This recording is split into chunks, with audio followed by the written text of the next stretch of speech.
ঘটনাটা অনেকদিন আগেকার। তখন যোগাযোগ ব্যবস্থা এত উন্নত ছিল না, ফোন টোনও ছিল না, ডাক ব্যবস্থা থাকলেও তেমন উন্নত ছিল না। ঘটনাটা রসুলপুর নামে একটা ছোট্ট গ্রামের গল্প। রমেশ রসুলপুরে থাকতো, সেখানেই চাষবাস করত। রমেশ ভালোবেসে সঙ্গীতাকে বিয়ে করে। কিছুদিন পর গ্রামে বন্যা হয়, চাষবাসের কাজ বন্ধ হয়ে যায়। কিভাবে যে সংসার চালাবো জানি না। চার চারটে লোক, বাবা মায়ের বয়স রয়েছে, কিভাবে চলবে সংসার আমি কিছু ভেবে পাচ্ছি না। তুমি কিছু চিন্তা করো না, সব ঠিক হয়ে যাবে, ভগবানের উপর ভরসা রাখো। আমি তোমাদের দুবেলা ভালো করে খেতে দিতে পারি না, আমার খুব কষ্ট হয়। খুবই কষ্টে ওদের সংসার চলে। রমেশের এক বন্ধু তাকে একটা শহরের চাকরির সন্ধান দেয়। সঙ্গীতা, সঙ্গীতা, কোথায় গেলে? আমি শহরে একটা চাকরি পেয়েছি। মহিম আজকে আমাকে একটা চাকরির খবর দিল। 2 বছর ওখানেই থাকতে হবে, বাড়ি আসতে পারবো না, আর আমার থাকা খাওয়া ওখানেই দেবে। ঠিক আছে, তুমি সাবধানে থেকো। রমেশ শহরে চাকরি করতে চলে যায়। বাড়িতে চিঠি পাঠায়, তবে খুবই কম, কারণ তখনকার যোগাযোগ ব্যবস্থা ভালো ছিল না। 2 বছর এভাবেই কেটে যায়। রমেশ বাড়ি ফেরার প্রস্তুতি নেয়।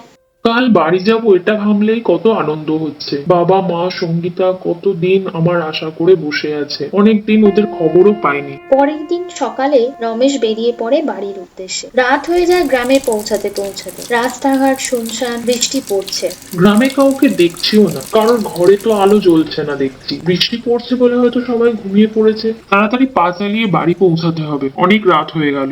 বাড়ি এসে রমেশ বাবা মা সঙ্গীতা বলে ডাকতে থাকে, কিন্তু কারোর আওয়াজ পায় না। মায়ের ঘরে দরজা খুলে দেখে মা ঘরে বসে আছে। মা, তুমি এখানে? সাড়া দিচ্ছ না কেন? কেমন আছো? বাবা সঙ্গীতা কোথায়? কাউকে দেখতে পাচ্ছি না কেন? গেল কোথায় ওরা সবাই? ভালো আছি, ভালো আছি, সবাই ভালো আছি। তুমি কেমন আছিস? কেমন করলে কেন?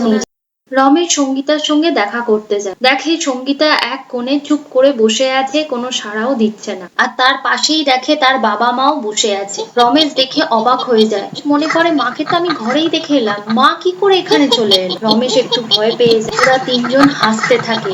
রমেশ দেখে যে তার বাবা মা ও সঙ্গীতার মুখগুলো বিভৎস লাগছে। রমেশ দেখে খুবই ভয় পেয়ে যায় এবং বাড়ি থেকে সে পালিয়ে যায়। তখন তার মা বলে যে, বাবা আমাদের ছেড়ে যাস না, আমরা তোর অপেক্ষায় এতদিন ছিলাম। রমেশ দৌড়াতে দৌড়াতে একটা ঘর দেখতে পায়। ঘরে কেউ আছে? প্লিজ আমার হেল্প করুন, আমি বড় বিপদে পড়েছি। একজন সাধু বেরিয়ে আসে। রমেশ তাকে সব কথা বলে।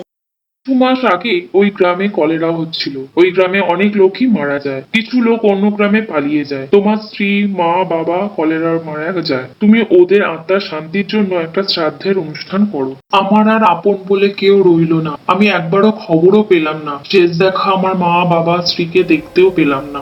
রমেশ ওই গ্রামেই মা বাবা স্ত্রীর শ্রাদ্ধ শান্তি করে শহরে ফিরে আসে, আর ওই গ্রামে কোনোদিন যায়নি।